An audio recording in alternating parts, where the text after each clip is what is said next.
प्यारे बच्चों, हिंदी की कक्षा में आपका एक बार फिर से स्वागत है। जैसे कि आपको पता है, हम अपने 5वें पाठ अपनी कमाई के व्याकरण संबंधित प्रश्नों को कर रहे हैं और हमने दूसरा प्रश्न कर लिया है ध्वनि विश्लेषण। शब्दों का ध्वनि विश्लेषण हमने कर लिया था और आज हम तीसरा प्रश्न करेंगे भाषा से के अंतर्गत। तो रेखांकित शब्द के विलोम शब्द से वाक्य पूरे करो। तो इसमें एक वाक्य दिया रहेगा, वाक्य में एक शब्द को रेखांकित किया रहेगा, मतलब कि अंडरलाइन किया रहेगा उसका। अब हम उस शब्द का विलोम शब्द, आपको पता है विलोम शब्द क्या होता है, एक दूसरे का उल्टा अर्थ बताने वाले शब्दों को हम विलोम शब्द कहते हैं। तो आपको रेखांकित शब्द का विलोम शब्द लिख करके उस वाक्य को पूरा करना पड़ेगा। और ये तीसरा प्रश्न है, तो आज हम यही शुरुआत करेंगे। तो लिखते हैं अपना तीसरा प्रश्न। प्रश्न है भाषा से के अंतर्गत, भाषा से। प्रश्न तीसरा, रेखांकित शब्द के। प्रश्न है रेखांकित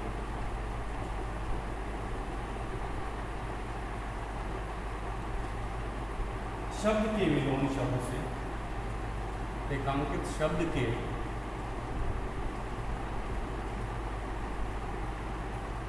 विलोम शब्द से, विलोम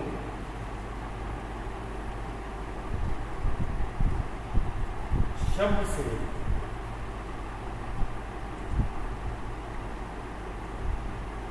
वाक्य पूरे करो।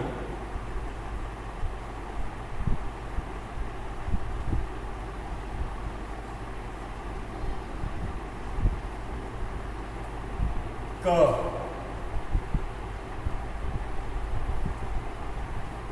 हमारा पहला वाक्य है, पहला शब्द दिया है धनी और ये रेखांकित भी, तो आप अर्थ समझ ही गए होंगे। इसका आपको विलोम शब्द लेना होगा। धनी हो, धनी हो या रिक्त स्थान दे रखा है, सभी को समान अधिकार प्राप्त है। सभी को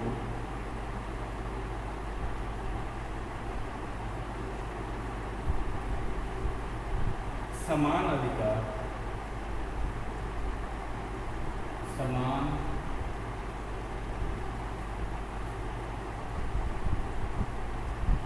अधिकार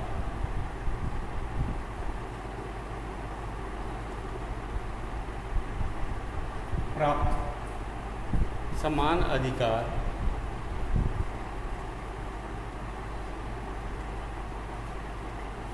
प्राप्त।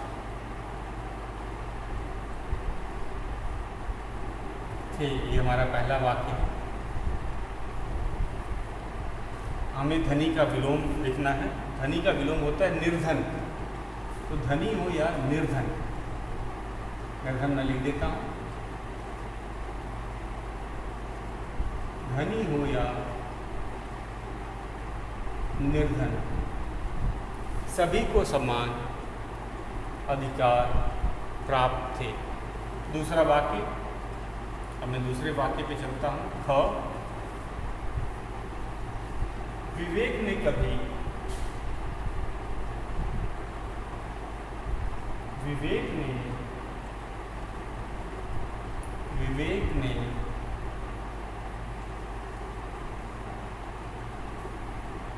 कभी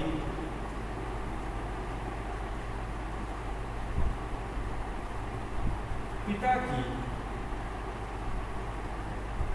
पिता की, ये हमारा एक स्थान दिया है, तो एक स्थान नहीं की, नहीं की, नहीं की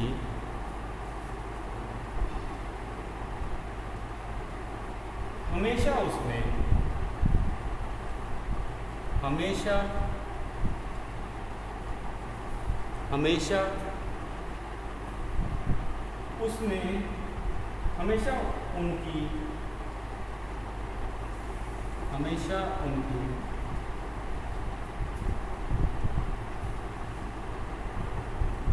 अब यहाँ पे रेखांकित शब्द दिया गया है आज्ञा, और हमें पता ही है रेखांकित का विलोम हमें लिखना है। आज्ञा का पालन किया है, आज्ञा का पालन किया है, किया है। विवेक ने कभी पिता की रिक्स्थान नहीं की, हमेशा उनकी आज्ञा का पालन किया है। तो आज्ञा का हमें विलोम लिखना है। आज्ञा का होता है अवज्ञा, अवज्ञा, आज्ञा का विलोम होता है अवज्ञा। तो याद रखिएगा कि धनी का विलोम निर्धन, आज्ञा का विलोम अवज्ञा, या हम ऐसे आगे पीछे भी कहा जा सकता है, क्योंकि विलोम शब्द की परिभाषा ही हमें कहती है एक दूसरे का उल्टा अर्थ बताने वाले शब्दों को विलोम शब्द कहते हैं। तो धनी का निर्धन, निर्धन का धनी, आज्ञा का अवज्ञा, अवज्ञा का आज्ञा। अब आगे चलते हैं। हमारा ग प्रश्न, ग वाक्य जो है मैंने मिटा देता हूँ, आप इसे नोट कर लीजिए। इसे आपको अपने पाठ्य पुस्तक में ही करना है। तो हमारा ग वाक्य है,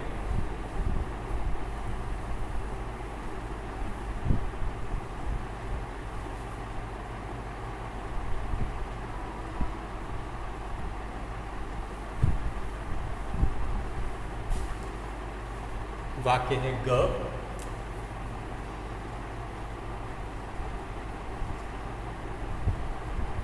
तुम निश्चित होकर घर जाओ। ये हमारा ग वाक्य है, और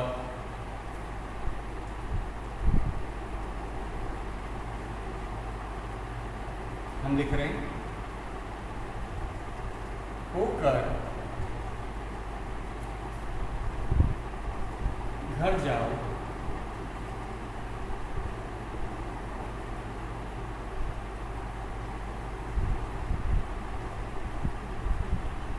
मेरी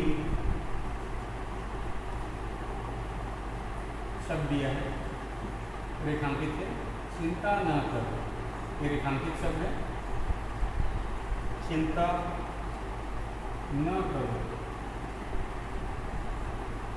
ये हमारा वाक्य है, तुम रिक्स्थान है, होकर घर जाओ, मेरी चिंता न करो।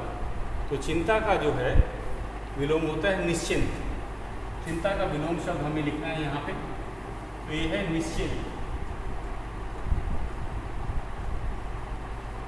निश्चिंत।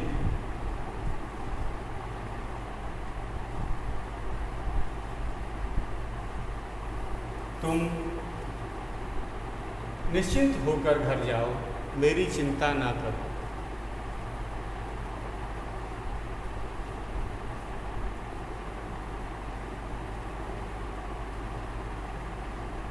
अगला है परिश्रम। ये रेखांकित शब्द है, परिश्रम।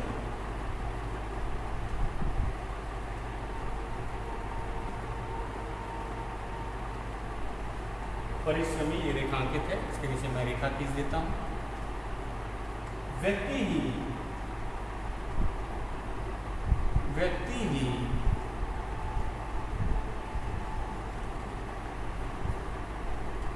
अपनी मंजिल पाता है, अपनी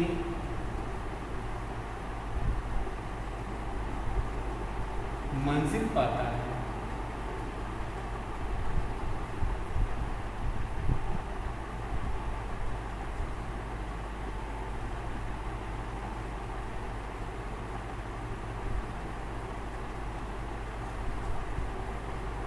रिक्त स्थान दिया हुआ है, व्यक्ति नहीं, व्यक्ति नहीं।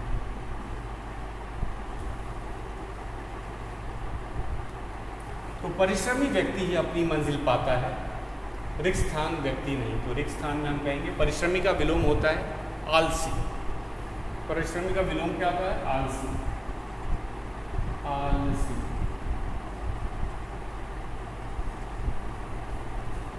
परिश्रमी व्यक्ति ही अपनी मंजिल पाता है, आलसी व्यक्ति नहीं।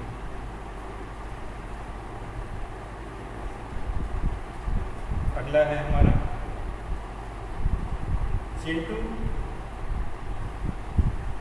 चिंटू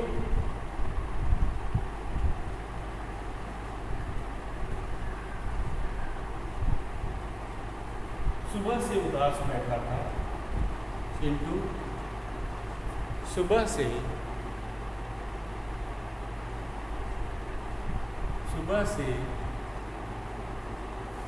उदास बैठा था। और उदास जो शब्द है रेखांकित। बैठा था, बैठा था, माँ के आते ही, माँ के आते ही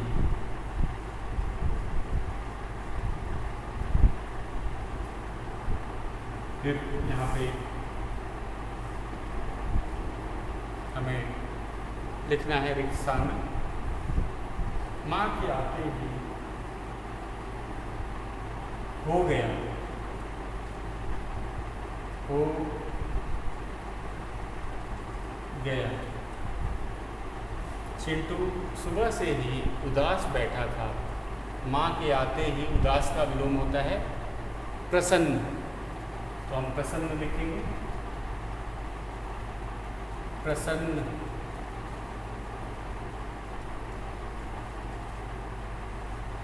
हो गया। तो एक बार ग, घ और अंग इन तीनों को हम लोग एक बार दोहरा लेते हैं, देख लेते हैं हमने क्या लिखा।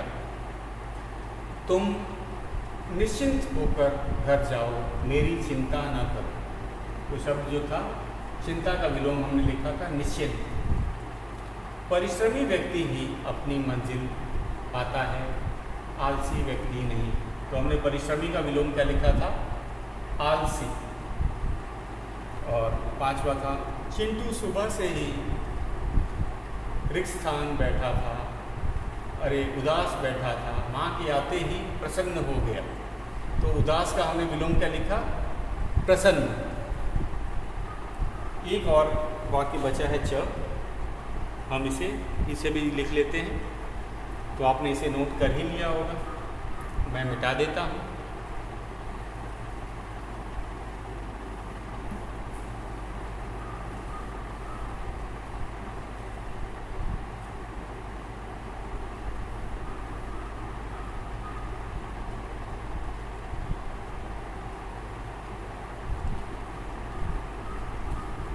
हाँ, तो च है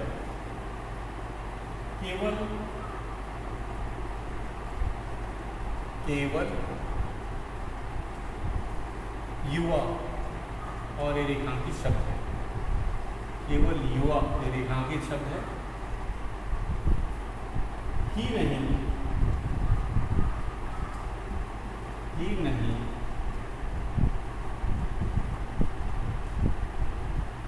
उसके बाद ये रिक्त स्थान दिया हुआ भी। इस नृत्य में भी, इस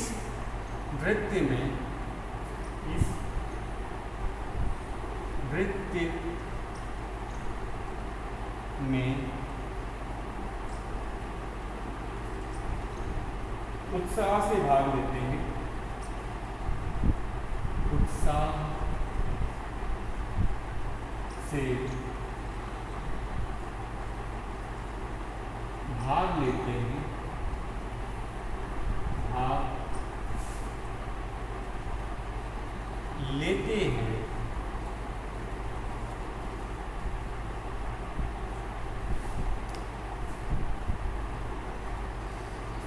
इस केवल युवा ही नहीं, हमें युवा का विलोम होता है वो लिखना है खाली सन। तो केवल युवा ही नहीं, वृद्ध, युवा का क्या होता है विलोम वृद्ध। तो व में र होता है और द में हलंत है, द आधा है और फिर ध हम लिखेंगे वृद्ध। तो युवा जो शब्द है उसका विलोम होता है वृद्ध। तो केवल युवा ही नहीं, वृद्ध भी इस नृत्य में उत्साह से भाग लेते हैं। तो हमने युवा का विलोम शब्द लिखा।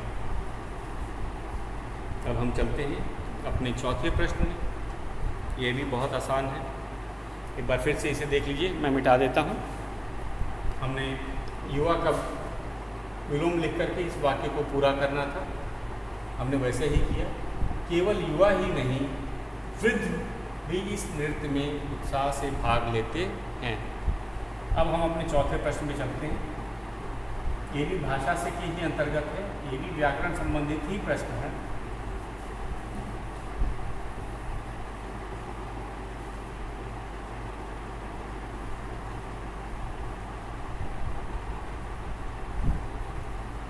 चौथा प्रश्न क्या कहता है कि इन वाक्यों में सर्वनाम शब्दों के नीचे रेखा खींचो और पाठ और लिखो कि ये पाठ में किसके लिए प्रयोग किए गए हैं। तो सबसे पहले इसमें दो काम करने हैं हम। ऐसा प्रश्न दिया जाता है परीक्षा में भी।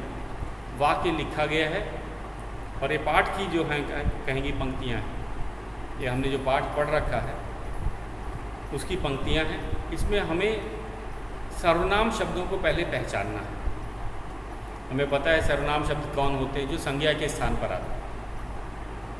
तो वो एक तरह से कहेंगे कि हमें सर्वनाम शब्द को पहले रेखांकित करना है, उसके नीचे रेखा खींचनी है, लाइन खींचनी है, और उसके बाद ये भी लिखना है कि वो किसके लिए इसका प्रयोग किया गया, मतलब संज्ञा। आपको पता है ये सर्वनाम शब्द संज्ञा के स्थान पर आता है, तो उसका सही संज्ञा भी हम लिखेंगे। तो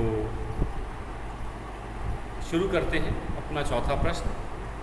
आप इसे नोट कर लीजिए और इसे पाठ्य पुस्तक में ही करेंगे। चौथा प्रश्न, इस पाठ में अरे इन वाक्यों में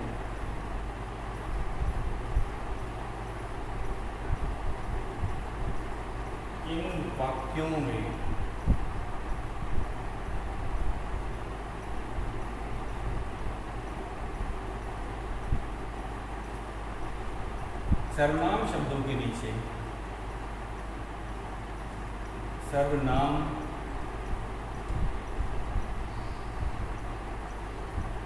शब्दों के नीचे सर्वनाम शब्दों के नीचे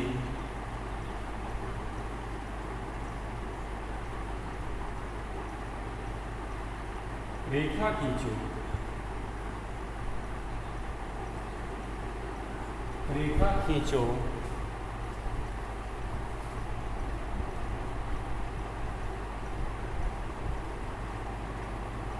खींचो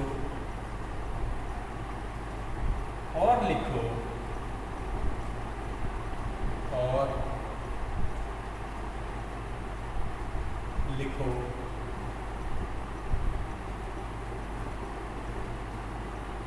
कि पाठ में ये किनके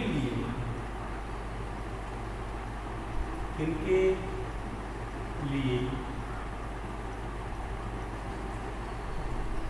प्रयोग किए गए हैं,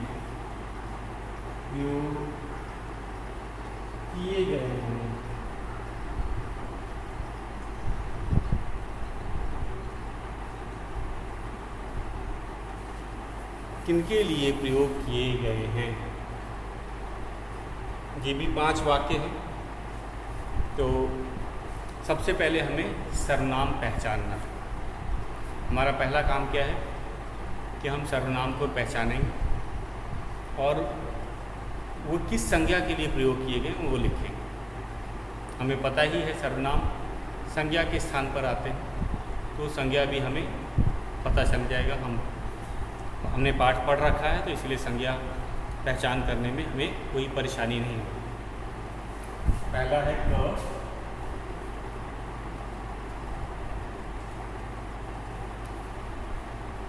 वह अब बूढ़ा हो गया था। वह अब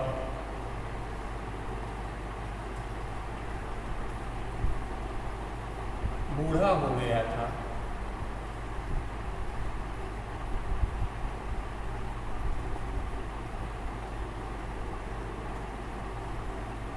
हो गया था पूर्ण विराम। इसके बाद में संज्ञा लिखने के लिए हमें जगह छोड़ देनी है। तो मैं पहले वाक्यों को ही लिख लेता हूँ।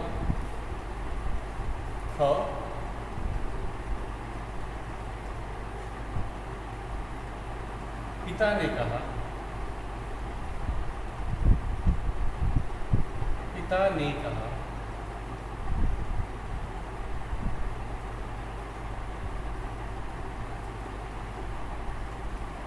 जाओ इसे कुएं में फेंक दो। जाओ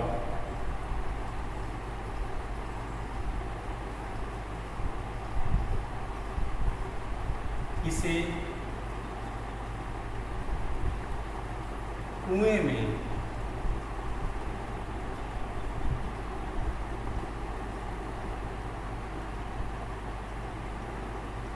फेंक दो।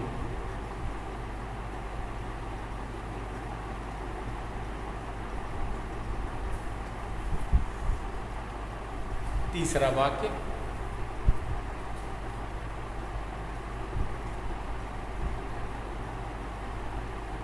सेठ ने कहा, सेठ ने कहा,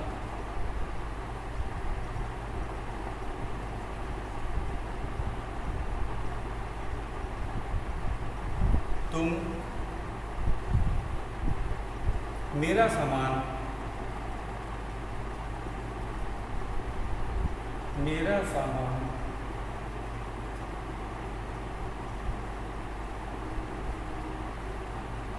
घर तक उठाकर ले चलो। घर तक उठाकर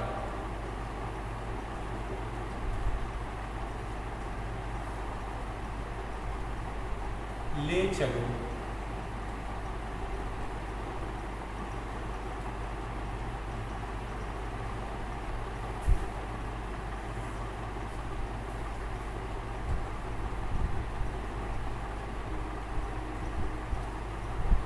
तो पहले हम इन 3 वाक्यों को कर लेते हैं। तो शुरुआत करते हैं। पाठ हमने पढ़ रखा है, तो हमें सबसे पहले पहला वाक्य देखते हैं। वह अब बूढ़ा हो गया। इसमें सर्वनाम हमें देखना है। वह अब बूढ़ा हो गया, तो सर्वनाम है वह। वह को हम रेखांकित करेंगे। रेखांकित मतलब उसके नीचे रेखा खींचेंगे। हमारा पहला काम क्या था? सर्वनाम को पहचानना, और हमने सर्वनाम को पहचान लिया। सर्वनाम है वह। अब बूढ़ा हो गया था, ये किसके लिए आया है? व्यापारी के लिए आया। हमें पता है व्यापारी बूढ़ा हो गया था, तो वह जो था वो व्यापारी के लिए आया था, समुद्री व्यापारी, जो वो समुद्री व्यापार करता था। तो ये हम लिखेंगे यहाँ पे किसके लिए आया? वह व्यापारी, व्यापारी के लिए आया। दूसरे वाक्य पे चलते हैं। पिता ने कहा, जाओ इसे कुएं में फेंक दो। तो इसमें सर्वनाम है इसे। इसे मैं रेखांकित कर देता हूँ। पिता ने कहा, जाओ इसे कुएं में फेंक दो। इसे किसके लिए, किस वस्तु के लिए कहा गया था? अशर्फी के लिए। सही आपने कहा, अशर्फी के लिए। तो हम लिखेंगे अशर्फी अशर्फी।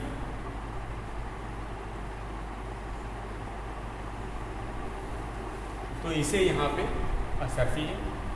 तीसरा है, सेठ ने कहा तुम मेरा सामान घर तक उठाकर ले चलो। सेठ ने कहा तुम मेरा सामान घर तक उठाकर ले चलो। तो यहाँ पे कौन सा शब्द है? तुम। इनको मैं रेखांकित कर देता हूँ, आपको दिख रहा होगा।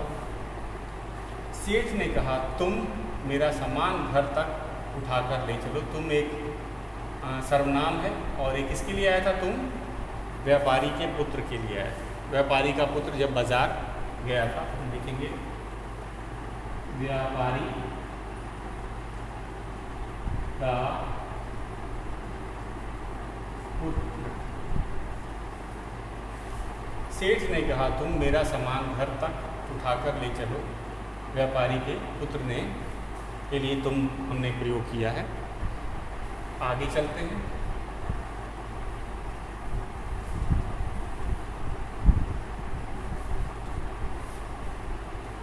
दोनों भाग। दोनों ने उसे समझाया। दोनों ने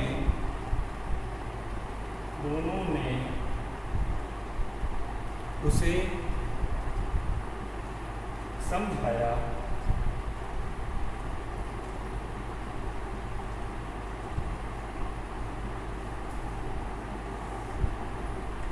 तो यहाँ पे उसे ये सर्वनाम है। दोनों ने उसे समझाया। उसे किसके? व्यापारी के पुत्र को। माँ और बेटी थे, आपको पता ही है। तो यहाँ पे ये भी व्यापारी के पुत्र के लिए आया है। व्यापारी के पुत्र के लिए उसे प्रयोग किया गया है। उसे किसके लिए प्रयोग किया गया था? व्यापारी के पुत्र के लिए। और एक और है हमारा पांचवा वाक्य, मैं उसे भी लिख देता हूँ। सेठ के घर तक पहुँचते पहुँचते सेठ के घर तक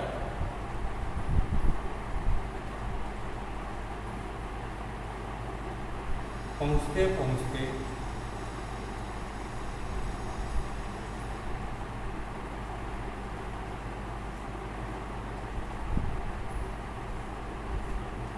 घर तक पहुँचते पहुँचते उसके, ये रेखांकित है, मतलब ये सर्वनाम है, उसके पाँव कांपने लगे। कांपने लगे, ये सर्वनाम है उसके। मैंने इसे रेखांकित कर दिया ताकि आप इसे आसानी से समझ जाओ। और ये किसके लिए इसका प्रयोग किया गया? तो कहानी में हमने देखा सेठ के घर तक पहुँचते पहुँचते उसके पाँव कांपने लगे। ये व्यापारी का ही पुत्र था जो भारी सामान सेठ जी का उठा करके उनके घर तक पहुंचा रहा था। और सामान इतना भारी था कि उसके जो पैर थे वो कांपने लगे। उसे काफ़ी परिश्रम करना पड़ रहा था। तो उसके पाँव, तो किसके पाँव की बात किया? व्यापारी के पुत्र के पाँव। तो हम भी यहाँ लिखेंगे व्यापारी के पुत्र। व्यापारी के पुत्र। तो दोनों ने उसे समझाया। तो उसे किसके लिए आया? व्यापारी के पुत्र। और ये दोनों किसके लिए था? व्यापारी की पत्नी और पुत्री ने समझाया था कि आप काम करो। तो उसे यहाँ पे सर्वनाम है, ये व्यापारी के पुत्र के लिए प्रयोग किया गया। सेठ के घर तक पहुँचते पहुँचते उसके पाँव कांपने लगे। किसके पाँव कांपने लगे थे? व्यापारी के पुत्र के। तो ये था हमारा प्रश्न। तो बच्चों, कल हम इसका 5वां और अंतिम प्रश्न करेंगे जो भाषा से के अंतर्गत है। और आज तक के लिए इतना ही। इसे आप दोहराएंगे, इसे अपने पाठ्य पुस्तक में लिख कर के याद करेंगे। तो आज के लिए बस इतना ही।